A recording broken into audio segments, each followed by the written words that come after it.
Olá, eu sou Patrícia Lago e a convite do SECAD eu vou conversar com vocês nos próximos minutos sobre cuidados paliativos na sala de emergência. Essa é a emergência do Hospital de Clínicas aqui em Porto Alegre, onde eu faço a coordenação, que é a emergência pediátrica. Bom, o emergencista pediátrico é treinado para salvar vidas. E quando isso não acontece, muitas vezes surge uma sensação de impotência, de fracasso, mesmo naquelas situações em que a cura é inatingível. Isso é muito interessante, porque se a gente for observar o perfil epidemiológico das crianças, a gente vai observar que atualmente o grande número de pacientes que consultam em emergência pediátrica, além da patologia aguda, possui uma série de doenças crônicas de base e que muitas vezes são incompatíveis com a vida com o passar do tempo. Então, esses são dois estudos. Esse é um estudo inglês mostrando que o número de pacientes com doenças limitadoras da vida tem aumentado. Um outro fato interessante e que a gente tem que lembrar é que muitas dessas crianças, se a gente fosse avaliar 20 anos atrás, eram crianças que tinham doenças que não sobreviviam. Atualmente, com a melhora da saúde básica, melhora dos cuidados perinatais, com a evolução da terapia intensiva, com a evolução da genética, a gente tem uma maior sobrevida dessas crianças. E por isso é tão importante o emergencista estar preparado para esse novo desafio. Essa é a emergência do Hospital de Clínicas durante a Covid, emergência adulto, e a partir daí, então, a gente pode observar que depois do Covid, a necessidade de falar em cuidados paliativos em sala de emergência, que até um tempo atrás era um grande tabu, começou a ser absolutamente necessária. Bom, o que são cuidados paliativos, né? Cuidados paliativos não é uma terapêutica única, mas é uma abordagem que deve ser oferecida a todos os pacientes que possuem doenças ameaçadoras da vida. E um outro aspecto muito importante é que o cuidado paliativo, ele nunca pode ser oferecido por um profissional só. Ele sempre vai ser um atendimento multiprofissional, visando sintomas físicos, emocionais, suporte espiritual quando essa família solicitar, e lembrar sempre que na pediatria a gente sempre vai ter o binômio mãe-bebê, né, ou família-bebê. Então a gente nunca vai ter um atendimento específico só para o nosso paciente, a família sempre precisa estar envolvida. Esse uma figura que a gente desenhou há algum tempo atrás já, mostrando de uma forma mais didática que as ações paliativas naquelas doenças graves, elas devem iniciar desde o diagnóstico. Obviamente que no início, quando a gente faz o diagnóstico, por exemplo, de uma doença oncológica, as ações paliativas elas não serão as mais importantes. Mas a gente tem que lembrar de uma boa comunicação, a gente tem que lembrar do tratamento de sintomas, principalmente a dor. O grande problema é que, com o passar do tempo, muitas vezes as ações paliativas elas começam a se tornar mais importantes do que a probabilidade de cura. Chegando, então, no final da doença, naquela fase que a gente chama de fase terminal, em que, independentemente da terapêutica, esse paciente vai inexoravelmente evoluir para a morte. E as ações paliativas, então, elas devem continuar após a morte, levando em consideração o acompanhamento da família. Quem é que é o paciente elegível para cuidado paliativo em sala de emergência? Em primeiro lugar, é aquele paciente que, quando a gente se faz essa pergunta, né, quando o médico se faz essa pergunta, você se surpreenderia se esse paciente morresse nos próximos 6 meses? Quando a resposta for sim, obviamente, sim, esse paciente pode morrer ou não, eu não me surpreenderia. Esse pode ser o primeiro gatilho para a gente identificar um paciente que necessita de um enfoque paliativo quando for atendido em sala de emergência. Outros aspectos importantes é o número de pacientes, o número de vezes que esse paciente procura a emergência, por exemplo, paciente com fibrose cística, que repete infecções, que continua com deterioração física, que começa a mostrar uma necessidade de oxigênio cada vez maior, ou então aquelas doenças genéticas extremamente complexas, ou quando a gente observa uma perda progressiva da funcionalidade. Então, por exemplo, pacientes com atrofia espinhal tipo 1 ou tipo 2 que estão progredindo com algumas complicações e que começam a frequentar mais a nossa emergência. Então, esses são alguns dos pacientes que a gente deve ligar o sinal de alerta para que a gente tivesse, junto com a ação da emergência, um enfoque paliativista. Quem é que poderia receber cuidado paliativo, então, numa emergência pediátrica? Aquele paciente que tem um tratamento curativo, que foi possível, mas falhou. Então, por exemplo, uma criança com o diagnóstico de câncer avançado. Em pacientes que requerem um tratamento intensivo a longo prazo, então, por exemplo, fibrose cística, por exemplo, anemia falciforme, então, pacientes que já se faz o diagnóstico lá no teste do pezinho e que, a partir daí, eles têm o diagnóstico de uma doença crônica, sempre com algumas intercorrências, então, esse paciente é um paciente elegível para cuidados paliativos. Aqueles pacientes, cada vez mais, que têm o diagnóstico já perinatal, o diagnóstico intraútero de doenças graves progressivas, como um paciente com trissomia do 18, que quando a criança nasce, a gente já sabe que ele, independentemente do tempo de vida, ele vai ser um paciente que necessitaria de cuidados paliativos, e os pacientes com deficiência cerebral severa, principalmente os paralisados cerebrais, aquelas crianças egressos da UTI neonatal, os asfixiados graves, que vão também apresentar aquela característica de uma série de intercorrências, uma série de reinternações, e muitas vezes, a cada nova internação, esse paciente já se apresenta numa situação clínica pior. Quais são as ações paliativas que a gente pode oferecer a um paciente em sala de emergência? Bom, a principal ação é o controle dos sintomas. E o principal sintoma é a dor. A gente sabe que a dor na criança é absolutamente negligenciada. Então, essa visão de cuidado do paciente paliativo em sala de emergência, ela é fundamental. Além da dor, obviamente, principalmente aquelas crianças pós-quimioterapia, que tem náuseas, vômitos, o paciente paralisado cerebral com constipação. As outras ações são assistir o paciente emocionalmente. Muitas vezes essa família nem sabia da gravidade da doença ou do prognóstico da doença. O ideal é que a gente consiga transferir esse paciente, porque a emergência não é o local mais adequado para o tratamento dessas crianças, então o ideal é transferir ou para internação ou de volta para o lar, quando for possível, e depois evitar medidas fúteis, principalmente naqueles pacientes em que já tem um plano de cuidado paliativo antes de chegar na emergência, oferecer, quando possível, uma morte digna, de preferência fora da UTI, obviamente, e acompanhar os familiares dessas crianças.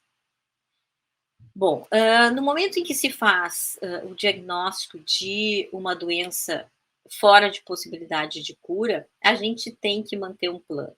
É óbvio que quando uma criança chega com uma situação dessas, com uma doença já diagnosticada, fora de possibilidade de cura, por exemplo, uma leucemia que já recidivou várias vezes, a hematologia já fez todos os protocolos possíveis, essa criança fez transplante, o transplante não pegou, e ela começa a apresentar várias internações por infecção, por disfunção respiratória. Se essa criança tiver um plano descrito no prontuário, é muito mais fácil a gente definir quais são as ações que esse paciente necessita numa sala de emergência. Cuidado paliativo, né, isso é uma coisa muito importante, cuidado paliativo sempre é igual a plano. Quando a gente pensa que um paciente tem uma doença que necessitaria de um enfoque paliativo, a gente tem que ter um plano. E nesse plano tem que estar descrito todas as possibilidades. Então, se disfuncionar, até onde se vai, se precisar de antibiótico, o que a gente utiliza, se tiver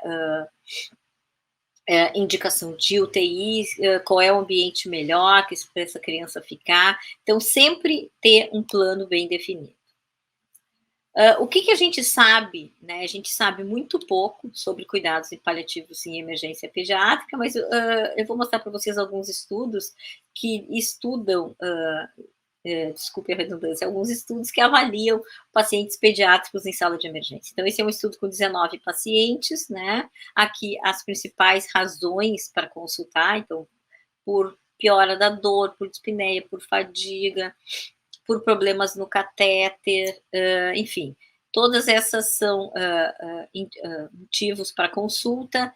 O que esses pacientes fazem? Então, 60% dos pacientes que consultam paliativos, eles acabam recebendo, realizando algum exame de sangue, a metade, pelo menos, faz raio-x, e uma grande parte acaba recebendo alguma terapêutica durante essa internação. E esse dado aqui, comparando quem tem um plano de final de vida com quem não tem, mostra que essas crianças, quando tem plano, elas são melhor atendidas na triagem, elas já passam para o atendimento com a equipe já entendendo quais são os valores que a gente tem que preservar nesse paciente, e também a alta acaba sendo mais precoce. Oferecer cuidado paliativo na UTI é ético e moral, né? Isso é uma pergunta que sempre nos fazem.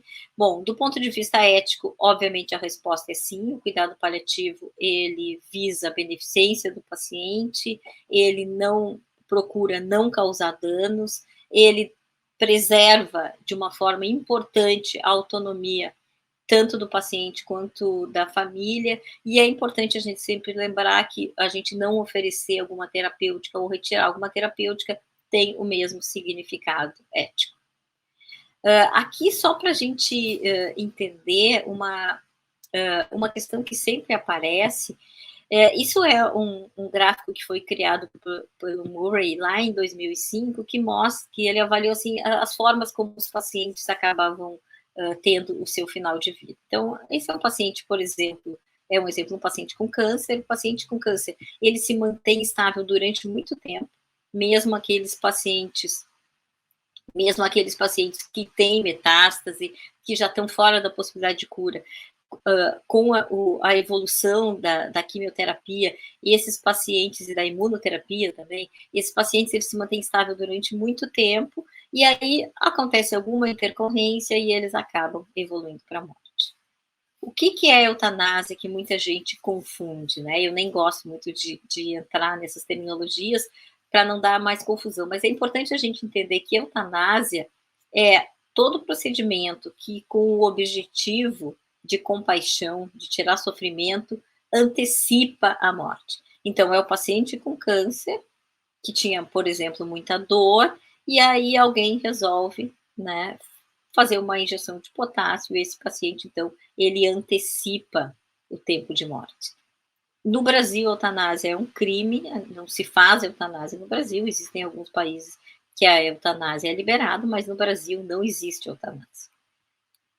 O que a gente faz, na grande maioria das vezes, é a tal da distanásia, que é esse paciente, ele está evoluindo para o seu final de vida e a gente prolonga esse processo de morte, na grande maioria das vezes, às custas de muito sofrimento, para o paciente ou para a família.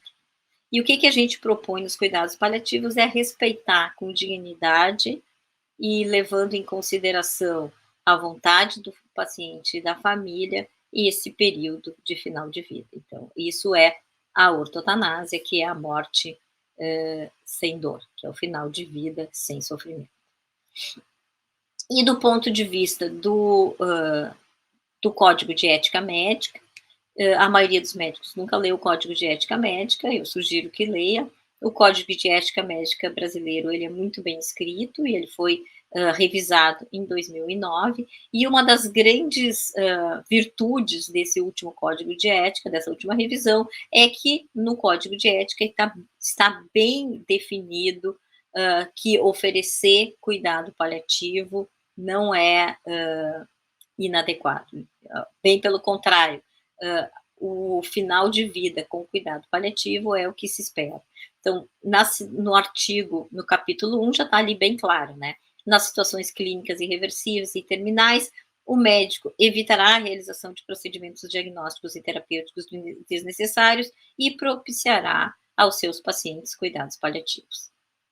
É vedado ao médico não informar o paciente sobre a sua situação, então quando o médico vai conversar com a família, ele não está fazendo nenhum favor, é obrigação do médico dar o diagnóstico, o prognóstico, falar sobre todos os exames e depois qual é o plano terapêutico da equipe. Então, a gente não pode abandonar o paciente, mesmo que ele tenha uma doença incurável.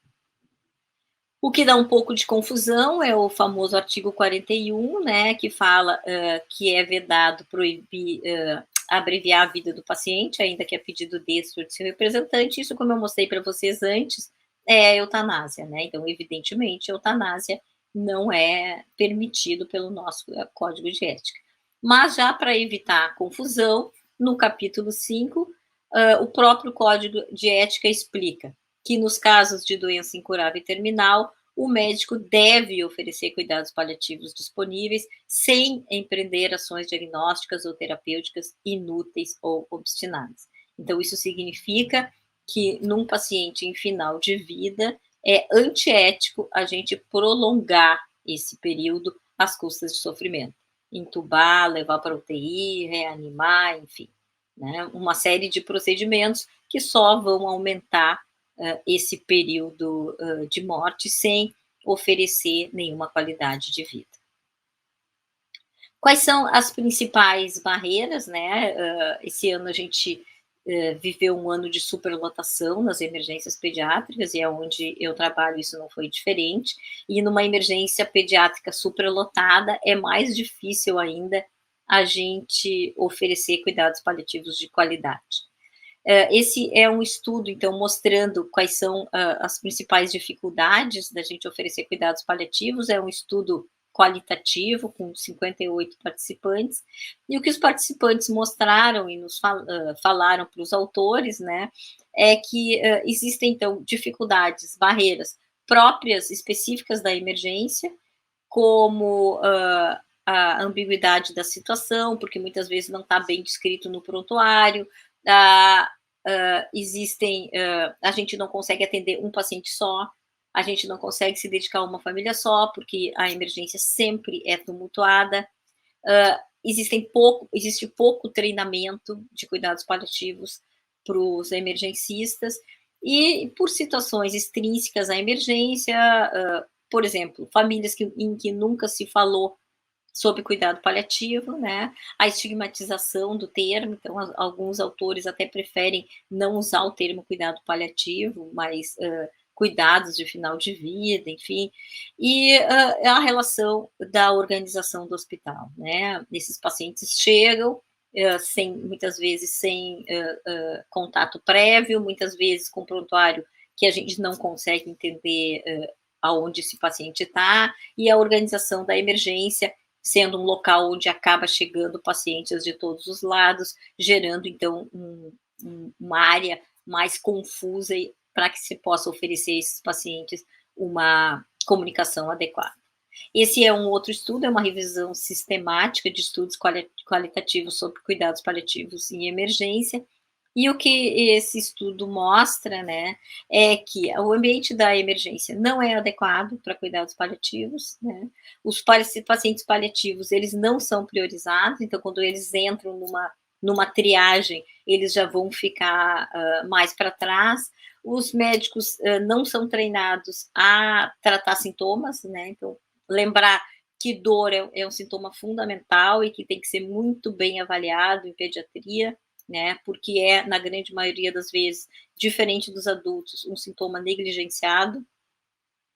Em relação à comunicação, o emergencista não é treinado a comunicação de más notícias, a gente não tem um local adequado para conversar com a família, a gente tem que conversar em pé, na porta, sendo chamado o tempo inteiro, não existe uma educação para cuidados paliativos, ainda tem muito medo de restrições legais, que eu mostrei para vocês que, na verdade, 90% das vezes são fantasias, e também o despreparo da família, da equipe médica, da equipe de enfermagem para lidar com a morte, né? Como eu falei lá no início, a gente é muito bom em salvar vidas, mas a gente é muito ruim em manejar final de vida.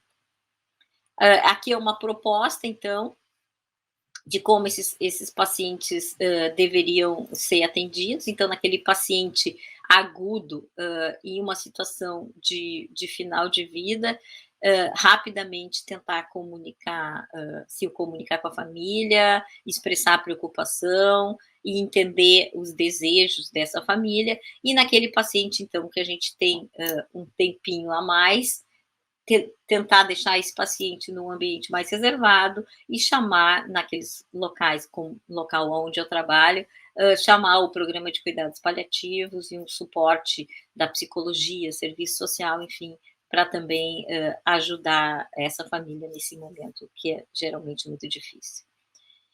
E por fim, o que que gera conflito, né? O que que vai dar problema em atender paciente paliativo em sala de emergência? Lembrando que esses pacientes, eles são cada vez mais frequentes nas nossas emergências. Esse é um estudo clássico, super clássico, né, de 2003, do grupo do Bob Truck, e em que eles avaliaram causas de conflito em UTI pediátrica, né? E quando a gente vai elencar todas as causas, a gente vai ver que o grande problema é a comunicação. Então, mesmo o ambiente hostil, mesmo famílias despreparadas, mesmo áreas em que a gente tem que escolher entre conversar com uma família ou atender um paciente com risco de vida, mesmo assim, em todos os locais, o grande causa de conflito é a comunicação, né? Os médicos não são treinados para se comunicar. Então, isso é fundamental para que a gente possa oferecer uma assistência paliativa mínima para um paciente, que é tão importante quanto a gente saber atender uma parada, um choque séptico, enfim. E, por último, esse é um estudo muito interessante, mostrando que também do grupo do Robert Truck, mostrando que um dia de treinamento médico de comunicação, né, ele tem um impacto importantíssimo na melhora das habilidades para atender pacientes graves, certo? Então, como conclusão, eu queria dizer para vocês que o cuidado paliativo em emergência, ele é necessário, a gente precisa estar preparado, e cuidado paliativo deve fazer parte do treinamento de todo bom emergencista, certo? Esse é o meu e-mail, se vocês tiverem alguma dúvida, e eu agradeço mais uma vez o convite e a oportunidade. Obrigada.